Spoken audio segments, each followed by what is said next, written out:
O texto que eu vou ler está em Marcos capítulo 14, verso de 1 a 9.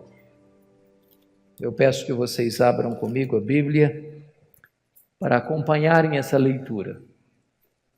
Terminada a leitura, não feche sua Bíblia, por favor. Eu preciso que você acompanhe comigo a exposição desse texto.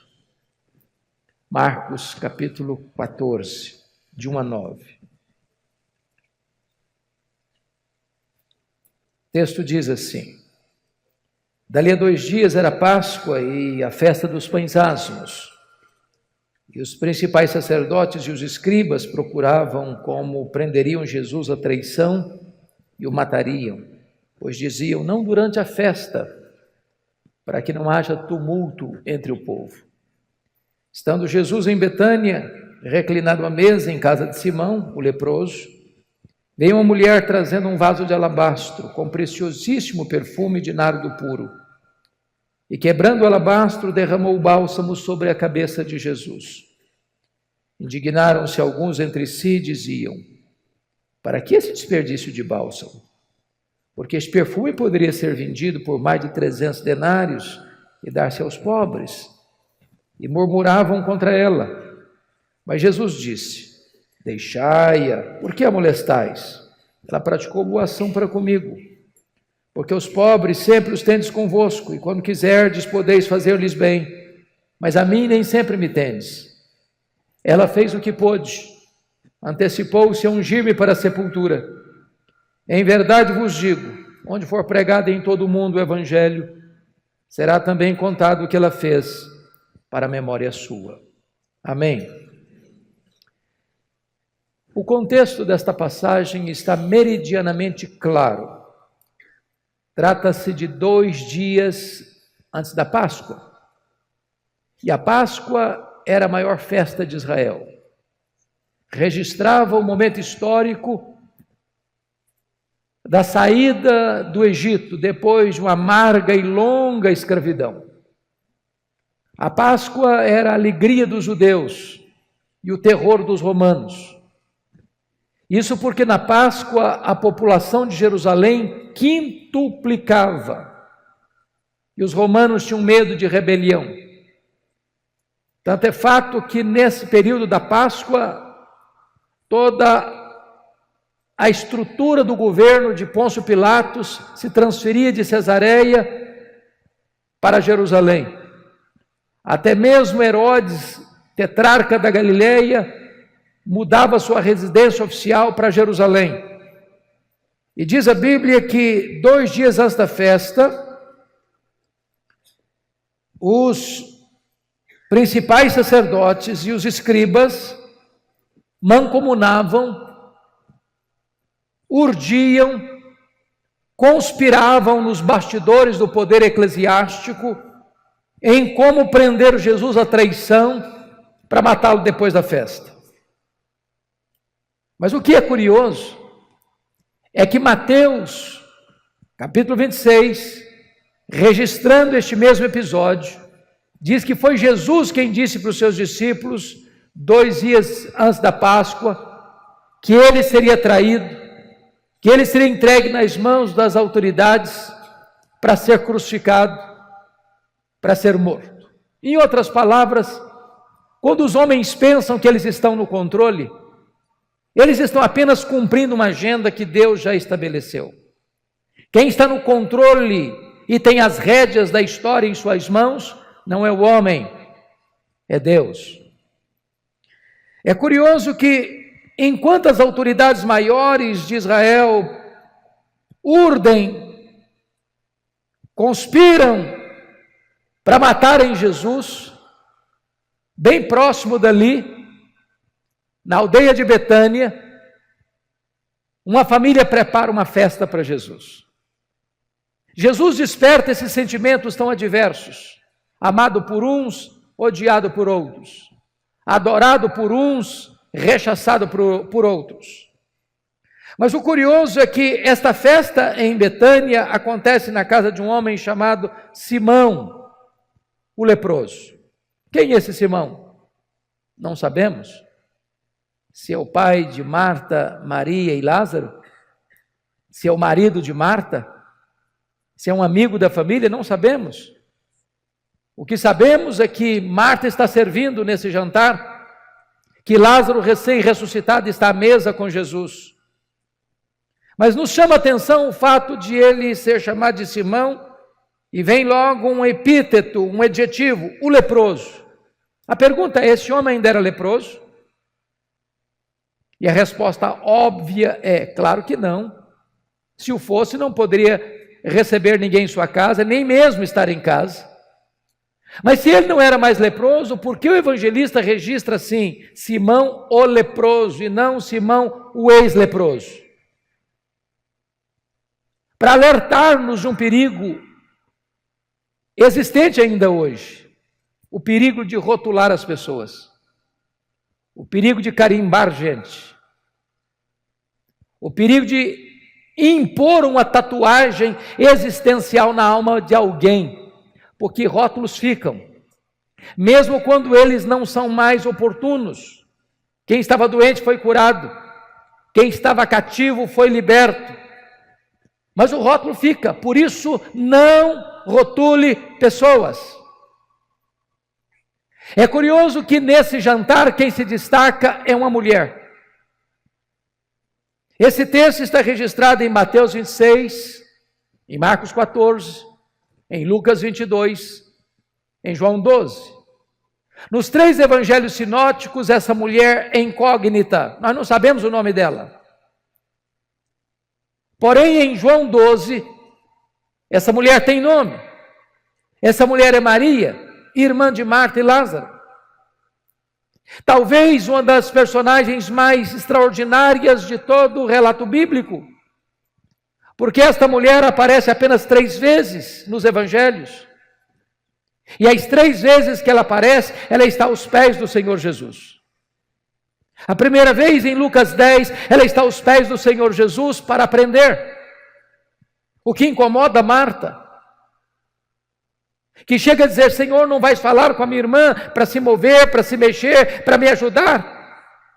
E Jesus responde: Marta, Marta, estás ansiosa e preocupada com tantas coisas, uma coisa só é necessária. Maria escolheu a boa parte e esta não lhe será tirada. O melhor lugar para você estar é aos pés do Senhor Jesus para aprender dele. Ele não é um alfaiate do efêmero, ele é um escultor do eterno. Ele não veio para ensinar banalidades, ele veio para nos ensinar a própria verdade eterna da salvação. A segunda vez que essa mulher aparece na Bíblia é em João capítulo 11.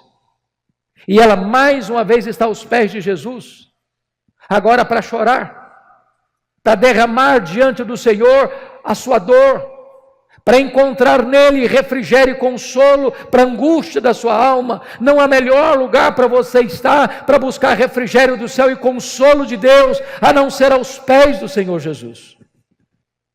Mas a última vez que Maria aparece na Bíblia é nesse texto. E ela está novamente aos pés de Jesus. Agora não mais para aprender ou chorar, mas agora para agradecer. E a pergunta é: agradecer o quê? Muito provavelmente, o maior milagre público de Jesus, a ressurreição de Lázaro, seu irmão. E diz o texto que Jesus já estava à mesa, reclinado à mesa, quando Maria vem por trás, trazendo um vaso de alabastro. Alabastro é uma pedra ornamental, contendo um perfume preciosíssimo. E diz Mateus que esse vaso está cheio. E diz João 12 que esse vaso tem 1 libra de perfume. Você sabe que 1 libra é uma medida. 1 litro tem 2,2 libras.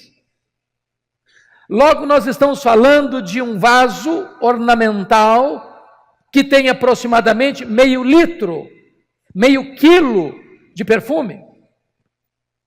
E diz o texto que Maria vem e quebra esse vaso e derrama todo esse perfume sobre a cabeça de Jesus, e toda a casa se enche com o perfume.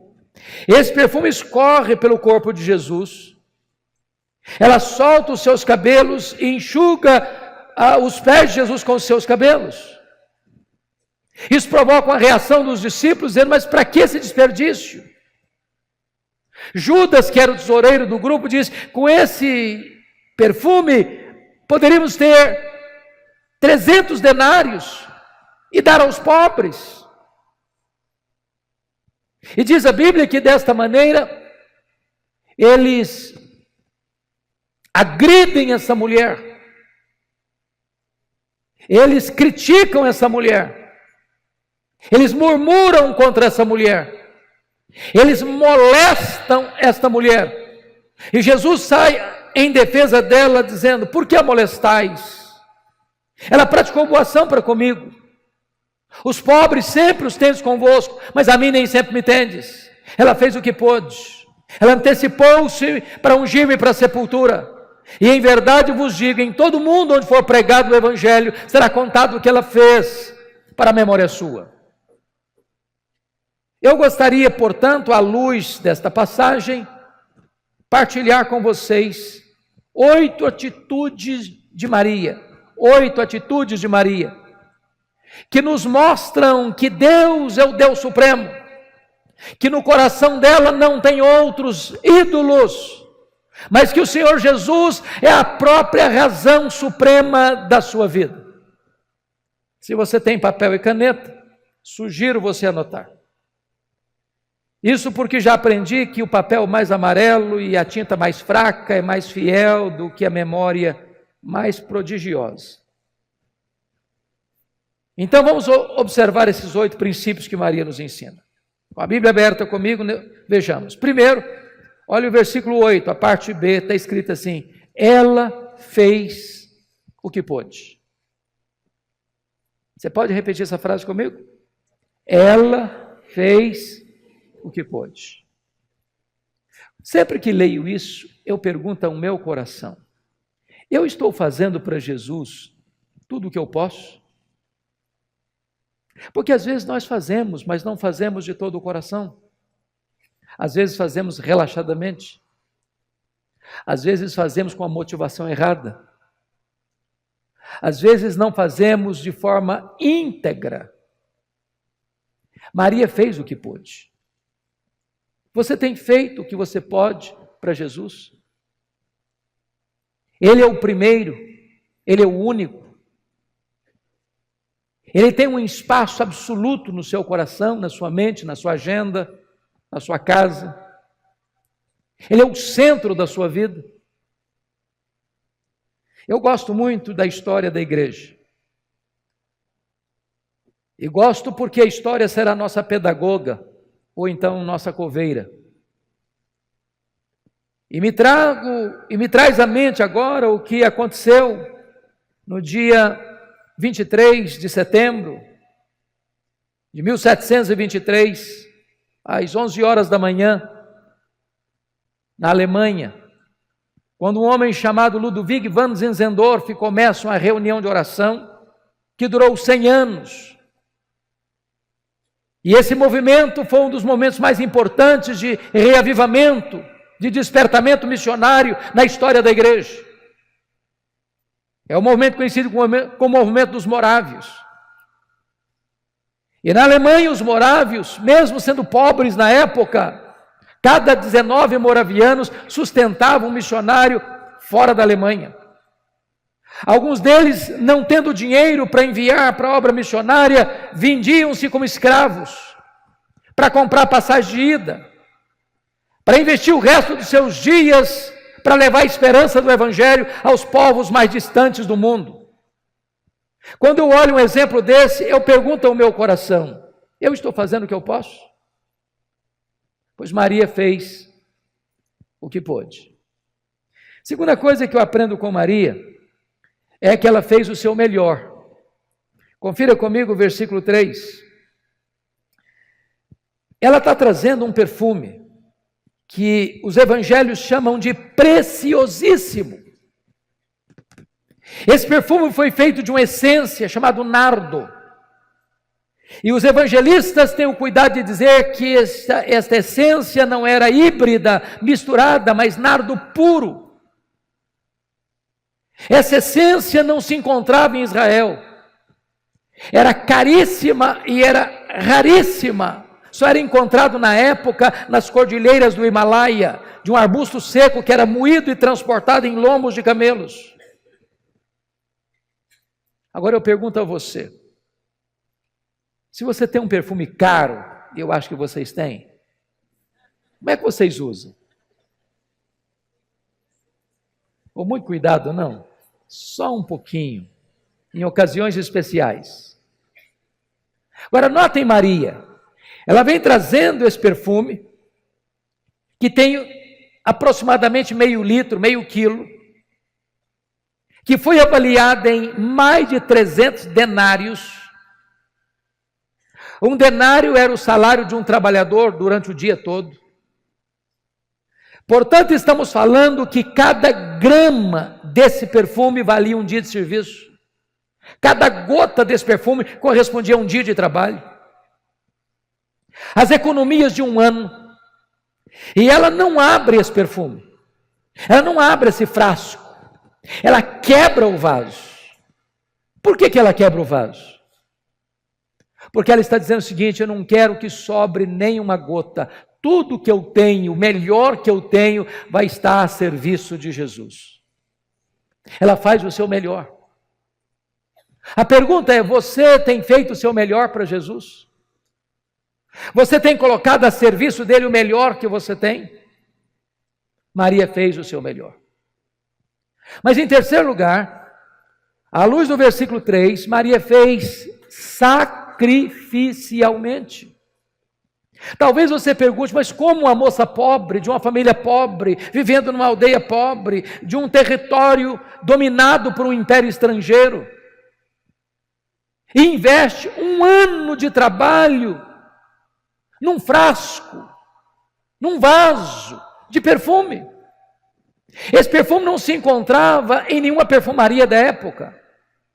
Ele era comprado gota a gota, grama a grama, ia sendo acondicionado nesse vaso de alabastro para o dia mais importante da vida dessa mulher, o dia das suas núpcias.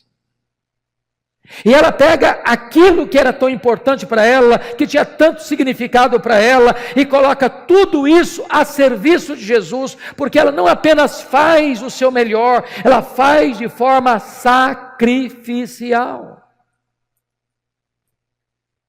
Eu pergunto a você nesta noite, o que é que você tem feito para Jesus que poderia receber o selo de sacrificial? Tem horas que imagino que as pessoas que não conhecem a Deus como você e eu conhecemos, têm até mais zelo em servir aos seus deuses do que nós em servir ao Deus Supremo. Eu explico. Há 3 anos eu estava pregando na cidade de Porto, em Portugal, e fui visitar uma pequena cidade chamada Águeda, perto de Coimbra. E na medida que viajávamos, eu vi caravanas e caravanas a pé, andando pelo asfalto. E eu perguntei, o que essas pessoas estão fazendo? Me responderam, elas estão indo a Fátima, pagar promessas. E eu perguntei, mas a que distância elas estão caminhando a pé? Me responderam, a mais de 400 quilômetros. E na hora me veio ao coração, quantos de nós, tendo a igreja na cidade onde moramos, às vezes no bairro onde moramos, às vezes na rua onde moramos, tendo carro, tendo ônibus, tendo táxi, tendo Uber, tendo todo o transporte suficiente para nos locomovermos, nos recolhemos de forma covarde, negligente, porque está frio, ou porque está calor demais, ou porque está chovendo, ou porque tem uma outra agenda mais importante. Pois Maria está nos ensinando que nós devemos servir ao Deus que é acima de todos os outros deuses, oferecendo a Ele o que podemos, o nosso melhor, e de forma sacrificial. Quarto lugar, Maria fez, apesar das críticas. Confira comigo os versos 4 a 6, que Maria enfrenta 3 críticas. E eu sou pastor há 36 anos e nunca vi alguém fazendo algo relevante para o reino de Deus sem enfrentar críticas. Quem tem medo de críticas não serve a Deus. Quem tem medo de críticas está mais interessado no aplauso dos homens do que na aprovação dos céus. Notem comigo que a primeira coisa que ela enfrenta está no versículo 4, indignaram-se alguns entre si, diziam, para que esse desperdício de bálsamo? Indignação é raiva. Mas quem está indignado com Maria? Quem são esses alguns aqui? São os discípulos. São os líderes da igreja. São aqueles que deviam estar alegre com ela ou imitando o exemplo dela, estão indignados contra ela. Mas notem, eles não estão indignados com o que ela está fazendo. Eles estão indignados para quem ela está fazendo. Se fosse para os pobres, tudo bem, mas para Jesus, não, aí é um exagero, aí é um desperdício. E se indignaram contra ela. Mas notem em segundo lugar, no versículo 5, que está escrito, porque este perfume poderia ser vendido por mais de 300 denários e dar-se aos pobres. E murmuravam contra ela. João diz que quem faz essa avaliação financeira do perfume é Judas Iscariotes, o tesoureiro do grupo. Talvez o comentário entre eles fosse assim, bom, com essa grana toda, dava para dar muita bolsa à família.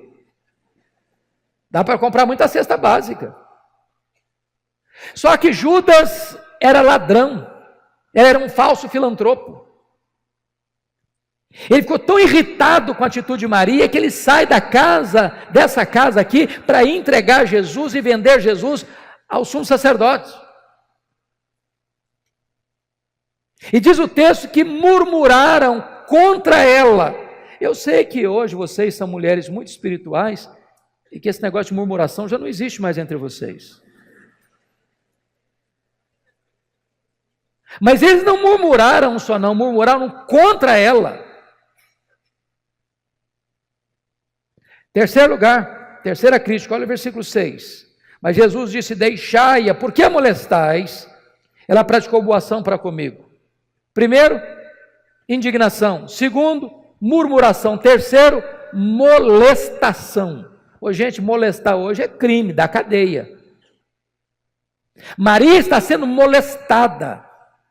Não fora Jesus sair em sua defesa, e ela teria sido engolido viva por aqueles que eram os líderes da igreja.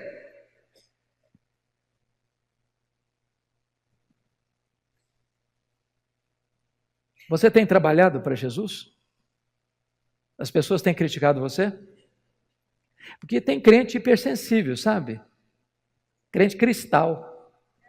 Qualquer coisinha se melindra. Bom, eu estava querendo fazer isso e aquilo na igreja, mas também estão me criticando, não faço mais nada. Preste bem atenção nisso. Maria fez, apesar das críticas. As pessoas estão criticando você? Continue fazendo a obra de Deus. As pessoas estão indignadas contra você? Continue fazendo a obra de Deus. As pessoas estão murmurando contra você? Continue fazendo a obra de Deus. As pessoas estão molestando você? Continue fazendo a obra de Deus. Faça o que você pode, faça o seu melhor, faça sacrificialmente, mas faça também, apesar das críticas. Quinto lugar, quinta lição que Maria nos ensina. Ela fez só para agradar a Jesus. Está em João 12 um fato que os evangelhos sinóticos não registram. É que Maria enxuga os pés de Jesus com os seus cabelos. O que significava isso? O que significa isso para nós hoje? Nada. Nada. Apenas um gesto de humildade. Lá, naquele tempo, uma mulher não podia soltar os cabelos publicamente. Isso era a mesma coisa que deixar margem para suspeita da sua reputação. Isso era colocar em xeque a sua própria honra. Mas Maria tem um coração tão grato, e ela tem tanto que agradecer a Jesus, que ela não consegue ficar muito limitada a determinadas cercas culturais. Ela quebra alguns paradigmas, ela rompe algumas cercas, por uma razão única e simples. Ela não está tão preocupada com o que as pessoas vão pensar dela, com o que as pessoas vão falar dela. Ela só tem um vetor que governa a vida dela, é agradar ao Senhor Jesus.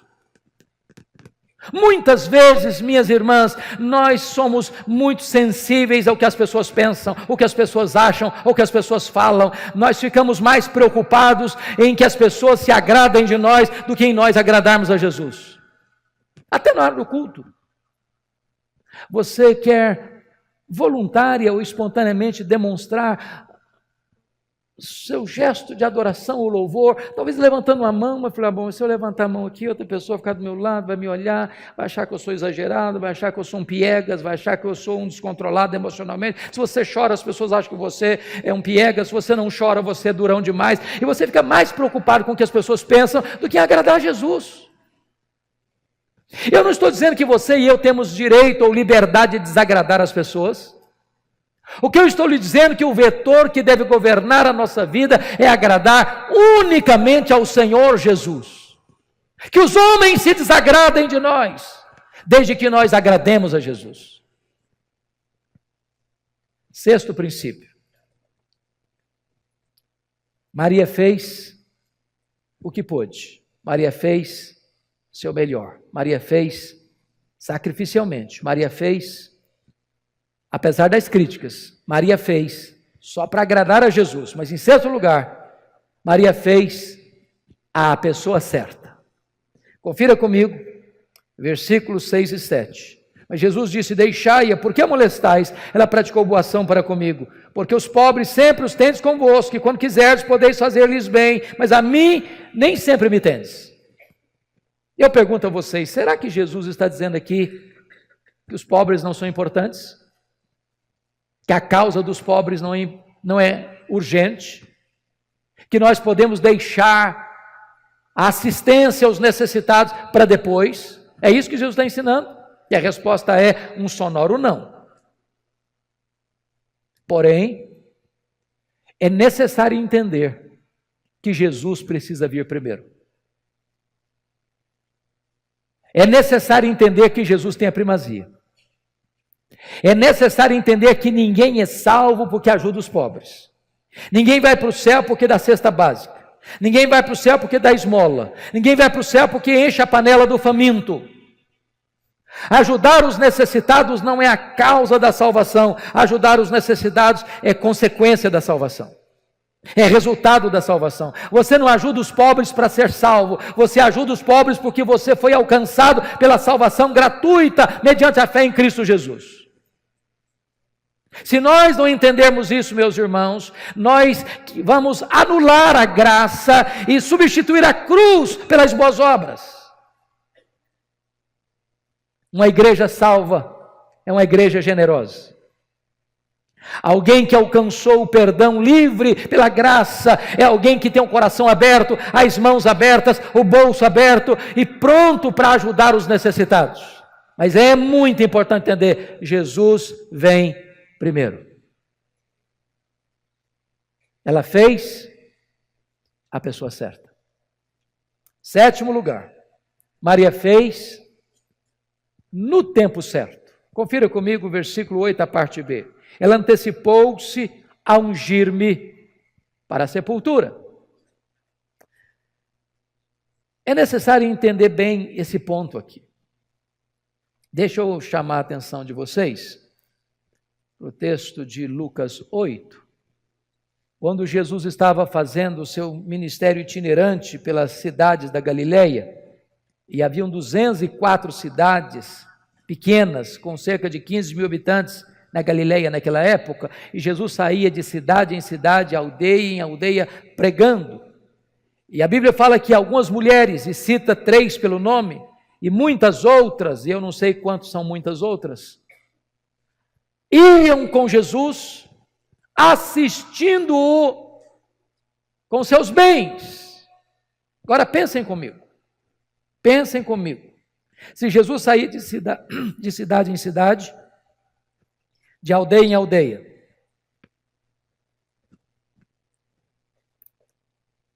tinham 204 cidades.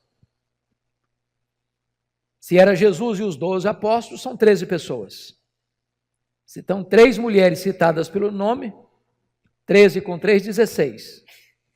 Mas muitas outras, eu não sei quantas são muitas outras. Talvez 30, 40, não sei. Mas vamos imaginar um grupo de 40 pessoas. Naquela época não tinha hotel. Naquela época não tinha restaurante, como temos hoje. A logística disso, para dormir, para comer, para vestir. Essas mulheres iam bancando o ministério de Jesus. As mulheres sempre foram mais ativas e mais generosas. E elas estão lá servindo a Jesus e assistindo a Jesus com seus bens. E é nessas viagens que Jesus deixa claro que ele precisa ir para Jerusalém para ser crucificado, para ressuscitar ao terceiro dia. E quando Jesus vai para Jerusalém, essas mulheres, não outras, essas mulheres sobem com Jesus. Quando Jesus foi crucificado, somente João está lá. Todos os outros apóstolos fugiram, essas mulheres estão lá. Quando Jesus foi sepultado, não consta nem que João estivesse no sepultamento, mas essas mulheres, diz Lucas, viram onde e como Jesus foi sepultado. Quando chegou o sábado, final do sábado, que era 6 horas da tarde do sábado, elas correram no mercado para comprar especiarias, para vir embalsamar o corpo de Jesus. Mas por quê? Raciocine comigo. Que horas Jesus morreu na sexta-feira? 3 horas da tarde. Que horas ele foi sepultado? Necessariamente antes de começar o sábado, que era sexta-feira, 6 da tarde. Portanto, entre a morte de Cristo e o sepultamento de Cristo, você tem 3 horas. Morreu? Ok, morreu. Bom, não pode tirar o corpo sem permissão. Alguém tem que ir a Pilatos, mas quem vai a Pilatos? Não pode ser alguém comum, tem que ser alguém com certa entrada.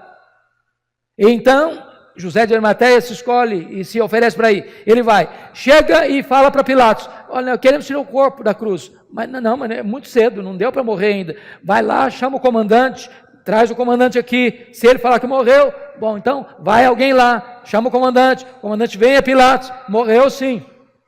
Aí emite-se uma permissão para tirar o corpo, tira o corpo, lava o corpo, tem que ir no mercado, comprar linho, comprar perfume, tem que limpar o corpo, tem que passar perfume no corpo, tem que enrolar o corpo em lençol, tem que sair daqui, tem que ir lá no túmulo novo, tem que rolar pedra, tem que depositar o corpo, tem que rolar pedra de novo. Qual a conclusão vocês estão chegando comigo?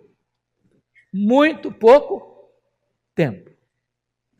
As mulheres viram onde e como? As mulheres não gostam de nada mal feito. Elas devem ter pensado: está mal feito esse serviço, vamos fazer direito. Acabou o sábado, correram para o mercado, vamos fazer direito. Quando chegam no domingo de madrugada, uma surpresa, a pedra está rolada, o túmulo está aberto, entram no túmulo e está vazio, saem do túmulo um anjo, perguntando para ela: mas o que você está fazendo aqui? Procurando entre os mortos aquele que está vivo. Ele não está mais aqui não, ele ressuscitou. Sabe o que eu estou falando para essas mulheres? Vocês fizeram tanta coisa por ele, mas uma coisa vocês não fizeram: vocês não anteciparam a unção dele para a sepultura. Agora ele não precisa mais não, agora é tarde. Sabe qual a lição que eu aprendo aqui? Há determinadas coisas na vida que ou você faz hoje ou você nunca mais vai fazer amanhã. Você tem que falar para o seu marido: eu te amo, fale hoje. Você tem que pegar seus filhos no colo e dizer que eles são importantes, faça isso hoje. Você tem que dar um telefonema para alguém, encorajando essa pessoa, faça isso hoje. Você tem que enfiar a mão no bolso e dar uma oferta para alguém que está precisando de ajuda, faça isso hoje. Você tem que dizer para o seu pai, para a sua mãe, que eles são importantes na sua vida, faça isso hoje, amanhã pode ser tarde.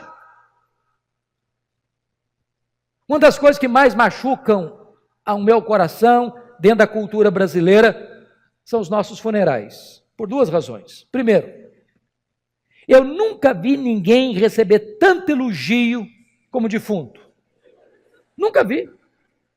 Olha bem, a pessoa está lá deitada, inerte, olha, uma rasgação de seda em cima do caixão que não tem fim mais.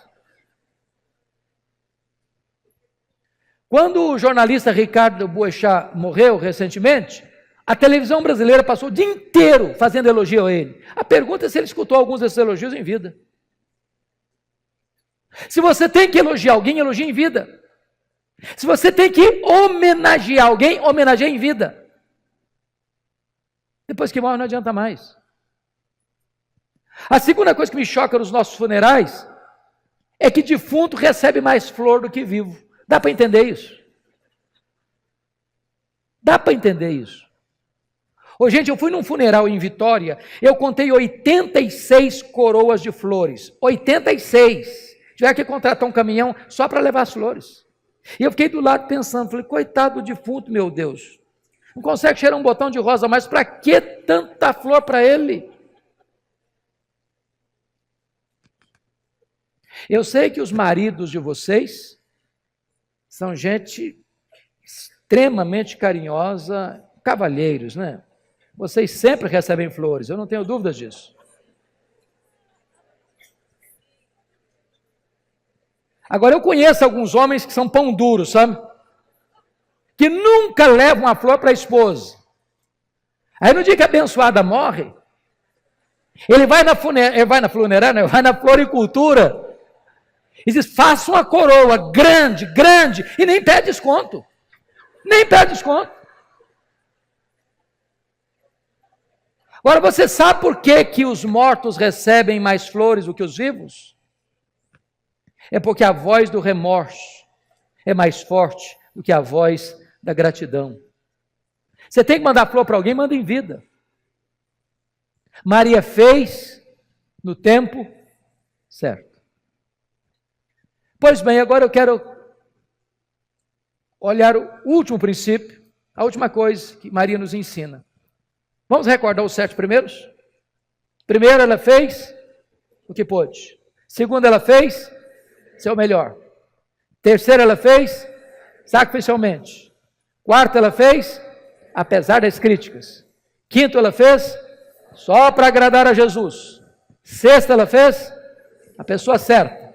Sétimo, ela fez no tempo certo.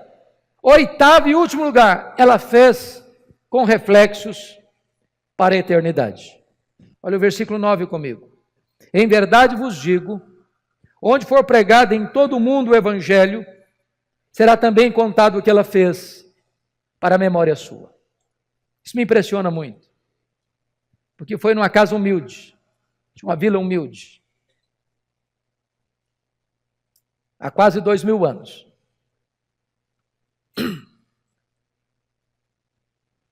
Que esta mulher praticou esse ato. E o que ela fez tem sido contado desde dos eirados da história, trombeteado nos ouvidos do mundo. E a profecia de Jesus, feita naquela humilde casa, naquela noite talvez, está se cumprindo mais uma vez hoje, 29 de março de 2019, neste hotel, em Água de Lindóia, São Paulo, Brasil. A grande pergunta é o que é que você e eu estamos fazendo que vai influenciar as futuras gerações.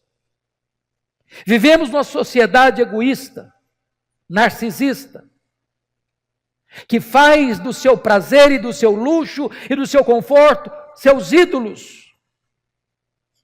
Vivemos para nós mesmos, desfrutando todas as delícias e taças dos prazeres para o nosso próprio deleite.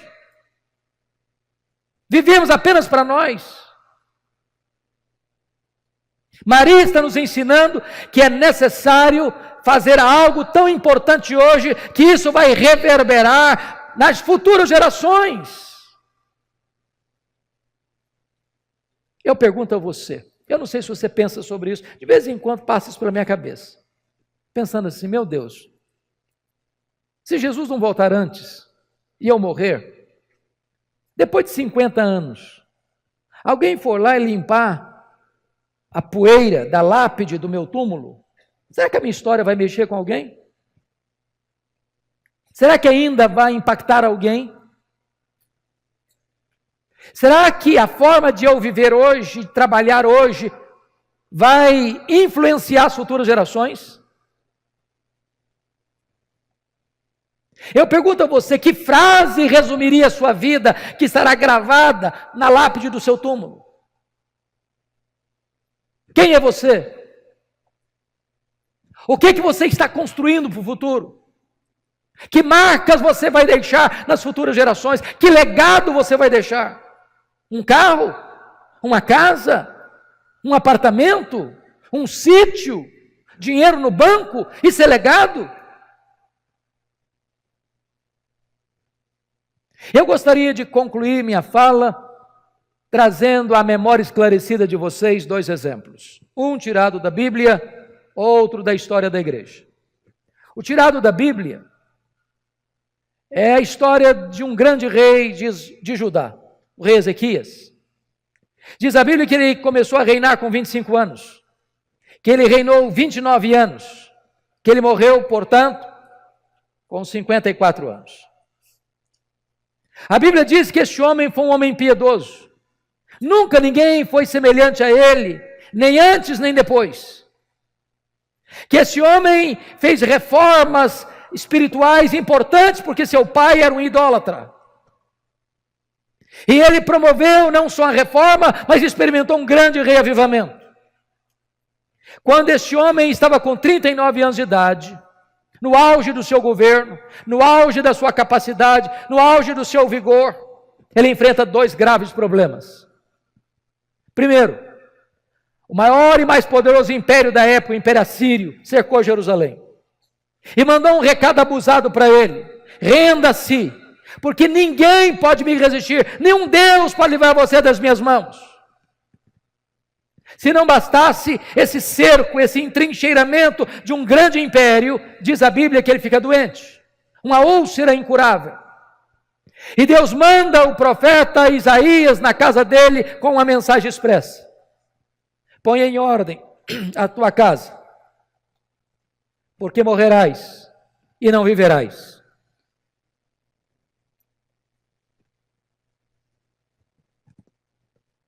Todo o poder, todo o dinheiro, toda a fama de Ezequias não pôde trazer para ele esperança. Só restou para ele uma parede, para a parede ele se voltou, e diz a Bíblia que ele chorou abundantemente, que ele orou fervorosamente e que Deus respondeu rapidamente. O profeta não tinha saído da cidade ainda, quando Deus vai lá e fala para Ezequias que eu ouvi a oração dele, que eu vi as lágrimas dele e que eu vou curá-lo e eu vou libertá-lo do poder da Síria, e no 3º dia ele vai estar na minha casa. Quando o profeta chegou, Ezequias perguntou: mas que evidências eu tenho de que Deus respondeu minha oração? E o profeta pergunta: o que você quer? Que a sombra do relógio de Acais adiante 10 graus ou retroceda 10 graus? O rei pensou: bom, já que Deus vai fazer um milagre, eu quero o maior. Eu sempre vejo relógio andando para frente, eu nunca vi relógio dando marcha ré. Então que retroceda 10 graus. E Deus interferiu na estrutura do universo para atender a oração do rei Ezequias. Um grande milagre. Sabe o que aconteceu? Essa notícia reverberou não só em Judá, mas também para fora dos limites de Israel. Chegou lá na longínqua Babilônia. O rei da Babilônia nomeou uma comitiva diplomática para ir a Ezequias, trazer presentes para Ezequias, congratular-se com Ezequias. E quando Ezequias recebe essa comitiva internacional, ele abre o seu palácio, ele abre os seus tesouros e mostra quão grande ele é, quão poderoso ele é, quão rico ele é, quão influente ele é, e não deu uma palavra sequer de exaltação a Deus. Aquilo foi mal aos olhos do Senhor. Ele exaltou o seu coração. Aí Deus manda de volta o profeta Isaías à sua casa. Isaías chega e pergunta: e aí, Ezequias, estou sabendo que você recebeu uma comitiva? Ah, recebi sim. E aí de onde era? Ah, muito distante, lá da Babilônia. E aí, o que aconteceu? Ah, eu abri meu tesouro, mostrei tudo que eu tenho, quão rico, quão poderoso, quão forte, quão grande eu sou. E aí Isaías diz: pois foi mal o que você fez. Então escute a palavra do Senhor agora. Essa Babilônia vai se tornar um grande império. E essa Babilônia virá de novo. E vai saquear Jerusalém. E tudo que você ajuntou, os outros ajuntaram, tudo isso aí vai ser pilhado, saqueado e levado embora. E tem mais, Ezequias: dos filhos que tu gerares, eles serão levados cativos. E tem mais, Ezequias: os teus filhos, o que gerares, vão ser castrados, eles não vão poder gerar. Você quer uma coisa pior que essa? Sabe o que o Ezequias disse para o profeta? Boa esta palavra que disseste. Bom, você não está entendendo o que eu estou falando. Eu estou falando que essa Babilônia virá, vai saquear Jerusalém, que os seus filhos vão ser escravos, que os seus filhos vão ser castrados. Você entendeu agora? O rei diz: boa essa palavra. Você está ficando louco, homem? Você perdeu o juízo. Mas ele justificou: boa essa palavra, porque eu, Ezequias, terei paz nos meus dias. Sabe o que ele está dizendo? Quando isso acontecer, eu já empacotei. Quando isso acontecer, eu não estou mais aqui não. Eu só me importo comigo. Desculpem da expressão, ele está dizendo o seguinte: depois que eu morrer, que se danem as futuras gerações, eu não estou nem aí. Lamentável. Profundamente lamentável. Meus irmãos e minhas irmãs, nós precisamos investir nas futuras gerações. A Europa hoje é um continente pós-cristão. Hoje você tem na América do Norte, Estados Unidos e Canadá, muitas igrejas chamadas de dead church, igrejas mortas. Hoje você tem no Brasil mega templos, mas não tem evangelho. Hoje você tem igrejas no Brasil que já bandearam para o liberalismo e assinaram seu atestado de óbito. Hoje você tem igrejas ortodoxas no Brasil, mas estão áridas como um deserto, secas como um poste. Ortodoxia ossificada e morta, sem o poder e a unção do Espírito Santo de Deus. Muitos filhos de crentes desviados. Os desigrejados hoje crescem. Muita gente está na igreja, mas o coração está no mundo. Porque muitas vezes nós não estamos influenciando as futuras gerações. Mas eu vou lhes dar um segundo exemplo da história. Missionário inglês David Livingstone foi para a África fazer a obra de Deus na África. E viveu lá, e trabalhou lá, adoeceu lá, morreu lá. Quando ele morreu, os ingleses foram buscar o corpo dele para sepultá-lo na Inglaterra. Os africanos disseram: vocês podem levar o corpo dele, mas o coração dele vocês não vão levar não. Ele amou a África e o coração dele vai ser enterrado na África. Sabe o que fizeram? Abriram o peito dele, arrancaram o coração dele e enterraram o coração dele na África.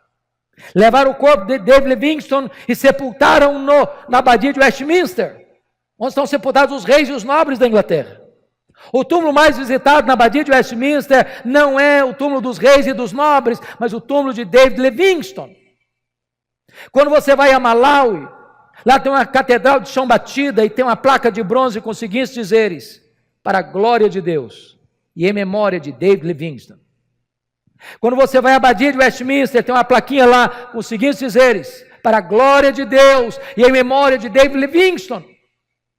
A grande pergunta que eu faço agora é esta: depois que nós partirmos, qual vai ser o impacto da nossa vida nas futuras gerações? Que Deus nos ajude a viver para a glória de Deus, a exaltar o único Deus vivo e verdadeiro, o Deus supremo, acima de todos os outros deuses. E para que as futuras gerações saibam que nós andamos com Deus, que nós servimos a Deus e que Ele foi sempre a razão da nossa vida. Que Deus nos ajude a imitar esta mulher que viveu aos pés de Jesus para aprender, para chorar e para agradecer.